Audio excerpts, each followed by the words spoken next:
Total number of फर्टिलिटीज़ पिछले 24 घंटे के अंदर 21 है, 21। रिकवरीज जो हैं तकरीबन अब हमारी 20,000 के करीब हो गई हैं, और टोटल जो टेस्ट किए गए हैं पंजाब के अंदर वो 4,45,339 हैं। एक आपको पता है मुसलसल शो मचता है कि जी बेड नहीं मिल रहा और बेड्स खाली नहीं है, तो आपको पता है कि हम एक तो अपने वेबसाइट पे भी डालते हैं, लेकिन आज के दिन में आपको मैं बताऊं कि लाहौर क्योंकि हमारा सबसे बड़ा एपी सेंटर है, इस वक्त लाहौर के अंदर हमारे पास टोटल मरीज़ जो हैं इस वक्त दाखिल पब्लिक और प्राइवेट सेक्टर दोनों में वो 738 है, और इन 738 में से पब्लिक सेक्टर के अंदर 439 है, 439 हैं, और प्राइवेट सेक्टर में 299। और इस वक्त हमारे पास पब्लिक सेक्टर के अंदर तकरीबन 250 हाई डिपेंडेंसी यूनिट्स, यानी ये जहाँ प्रेशर के साथ ऑक्सीजन देने वाली जो यूनिट्स होती हैं वो हैं, और 60 वेंटिलेटर्स इस वक्त हमारे खाली हैं या वेकेंट हैं कि अगर खुदा न खास्ता किसी को ज़रूरत पड़े तो दे आर अवेलेबल। ये ओवरऑल सिचुएशन इसी तरीके से बाकी भी पूरे पंजाब की हमारे पास जो अवेलेबल सिचुएशन है वो इसी तरह है कि कोई तकरीबन 30% to 35% बेड्स आर अवेलेबल। आपको पता है कि पिछले दिनों में जब वबा की तादाद मरीज़ों की बहुत बढ़ गई थी, 11 जून को हमारे पास कोई तकरीबन 1118 मरीज़ थे। 11 जून को कोई तकरीबन 1118 मरीज़ थे लाहौर के अंदर सिर्फ। तो आज अल्हम्दुलिल्लाह सेहतयाब होकर लोग घर गए हैं और अब हमारी 738 हैं। हमने उसके बावजूद, हमें प्राइम मिनिस्टर साहब ने और चीफ मिनिस्टर ने कहा था कि आपने कैपेसिटी बढ़ानी है। पिछले 10 दिनों के अंदर बहुत बड़ा एक कॉम्प्रिहेंसिव कंटिजेंसी प्लान लाहौर के लिए नोटिफाई हुआ था। उसमें नंबर ऑफ़ HDU बेड्स यानी हाई डिपेंडेंसी बेड्स का हमें इंक्रीज़ करना था। लाहौर के अंदर सिर्फ 671 से बढ़ा के 1228 पे हमने कर दी, और नंबर ऑफ़ ICU जो हैं वो भी इंक्रीज़ करके 187 से 205 पे हम ले गए। निश्तर अस्पताल मुल्तान, वहाँ पिछले दिनों मसले बढ़ गए थे। वजह ये थे कि वहाँ कंपैरेटिवली वेंटिलेटर्स की कुछ कमी थी, तो हमने अब इंश्योर किया निश्चित अस्पताल में number of corona dedicated beds increase करके 144 से 202 पे हैं। HDUs जो हैं वो 16 से 32 पे चले गए हैं, और वेंटिलेटर्स जो हैं वो 16 से 26 पे ये इंक्रीज़ किया गया है। और इसके अलावा हमने एक और काम किया था। तैयब अर्दगान अस्पताल के अंदर हमारे पास 32 वेंटिलेटर्स थे, वो तकरीबन 20 वेंटिलेटर्स चला रहे थे, और उन्होंने कहा था कि हमारी ह्यूमन रिसोर्स का प्रॉब्लम है, तो वहाँ से 10 वेंटिलेटर और इन वेंटिलेटर्स के अलावा हमने मुल्तान में शिफ्ट कर दिए हैं ताकि मुल्तान के लोगों को ये सहूलत मिले। BBH रावलपिंडी में ऑक्सीजन बेड इंक्रीज़ कर दिए हमने 147 से 347, क्योंकि आपको पता है लाहौर के बाद अगर सबसे बड़ा एपी सेंटर हमारा है तो वो रावलपिंडी का है, और जो रावलपिंडी इंस्टीट्यूट ऑफ यूरोलॉजी थी उसमें ऑक्सीजन बेड्स 80 से बढ़ा के 260 पे ले गए हम।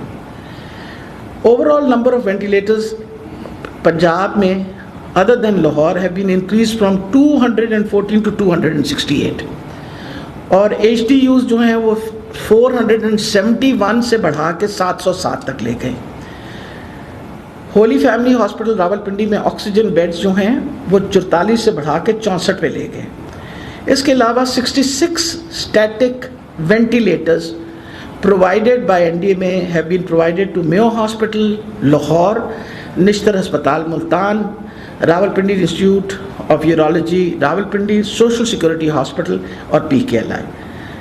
34 पोर्टेबल वेंटिलेटर्स, 10 एक्सरे मशीन्स और 96 बाईपैप मशीन भी NDMA ने प्रोवाइड की हैं, जो स्पेशलाइज्ड हेल्थ केयर ने अस्पतालों में बांटी हैं। वर्ल्ड हेल्थ ऑर्गेनाइजेशन ने हमें 3 PCR मशीन्स डोनेट की थी। वो PCR मशीन एक जिन्ना अस्पताल को दी गई, एक कायदे आज़म कॉलेज भावलपुर को दी गई, एक शेख जायद हॉस्पिटल रहीम यार खान को दी गई ताकि उनकी कैपेसिटी बढ़ाई जाए।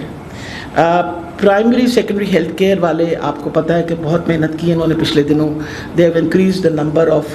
BSL 3 लैब्स, और अब जो अगली असाइनमेंट है सियालकोट, सरगोदा और रहीम यार खान में BSL लैब्स जो हैं वो इंशाल्लाह अगले 10 से 12 दिन में मुकम्मल हो जाएंगी। और इसके अलावा 8 ऑटो एक्सट्रैक्टर्स, आपको जब RNA आपको एक्सट्रैक्शन करनी पड़ती है मैनुअली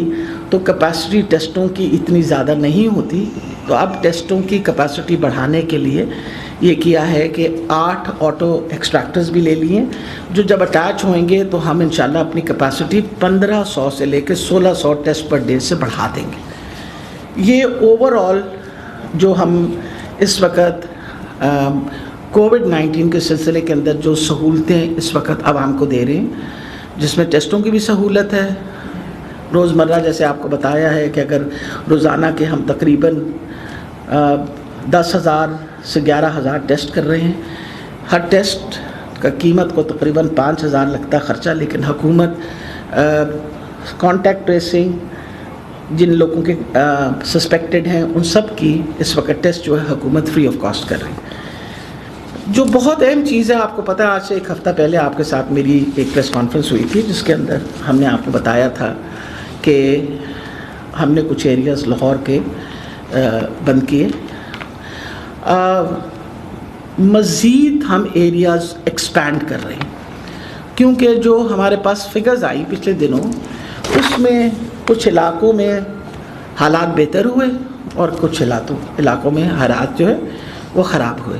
और जो ख़राब इलाके जिन इलाकों में ज़्यादा बड़े हैं मरीज़ उनमें हमने अगले फॉर 1 वीक कंप्लीट गुलबर्ग बंद हो रहा है, मॉडल टाउन मुकम्मल तौर पे, Faisal town, garden town, DHA, गुलशन रावी और वॉल्ड सिटी, ये वो 7 इलाके हैं जिसमें केसेस, आप देखें ना जब हम केसेस के टेस्ट कर रहे हैं और आपके सामने अब केसेस के नंबर आ रहे हैं, तो उन केसेस की जो तादाद जिन इलाकों में ज़्यादा आई है उनको हम मज़ीद उनका लॉकडाउन कर रहे हैं और वो एरियाज़ हम बंद करेंगे ताकि ये वबा की फैलाव को हम रोकें। 2 हफ्ते का हमने कहा था इनिशियली, सिचुएशन की एनालिसिस करने के बाद हमें थोड़ा सा एरिया बढ़ाना पड़ा क्योंकि SOPs की वायलेशन होती रही और इन एरियाज़ के अंदर नंबर ऑफ़ केसेस जो हैं वो बढ़ते गए, इस वजह से ये एरियाज़ को एक्सपैंड कर रहे हैं। जहाँ तक ताल्लुक़ है इन मार्केट्स का, तो मैं एक बात बताऊं कि जी हम लोगों ने मार्केट्स, आपको भी पता है कि हमारे लिए मार्केट खोलने और आपकी रिटेल शॉप्स खोलनी बहुत ज़रूरी थी ताकि हम आप लोगों को अपनी मईशत जो है उसका पहिया चलता रहे। और लोग, आज मैं सुबह अखबार पढ़ रही थी और कराची के एक इंसान था जिसने अपनी ये डॉन अखबार में लिखा हुआ था कि उससे कहा गया कि आप क्यों निकले घर से बाहर, बुजुर्ग थे अपने साथ बेटे को लेके, तो उन्होंने आगे से फरमाया कि वायरस से मरना कबूल है, भूख से नहीं हम मर सकते, हम भूखे नहीं मर सकते। तो इन चीज़ों को, ये जो बंदा ग्रास रूट पे इस वक्त तकलीफ़ से गुज़र रहा है, हम उसकी तकलीफ़ का एहसास करते हुए पूरी कोशिश कर रहे हैं कि मईशत का काम हम ना रोकें। ये जो स्मार्ट लॉकडाउन हमने किए हैं ये भी इस वबा की तादाद को कम करने के लिए, कंट्रोल करने के लिए, ताकि हॉस्पिटल्स में इनका, अब मकसद ये स्मार्ट लॉकडाउन, इसके ऊपर बहुत सारी बातें होती हैं, इनको हमारी ऑपोजिशन के लोग बहुत डिफरेंट नाम देते हैं, कभी हैंडसम कहते हैं, कभी कुछ कहते हैं, बट इम्पॉर्टेंट ये चीज़ है कि have we accomplish something from it, let me tell you, yes things have improved, हालात हमने बेहतर किए हैं इसी स्मार्ट लॉकडाउन से। और हर चीज़ की जिस तरह एनालिसिस करते हैं, अल्लाह की बहुत बड़ी मेहरबानी है कि अभी भी सिचुएशन जो मर्ज़ी कहे on ground it is a controlled situation, आप सबको भी पता है।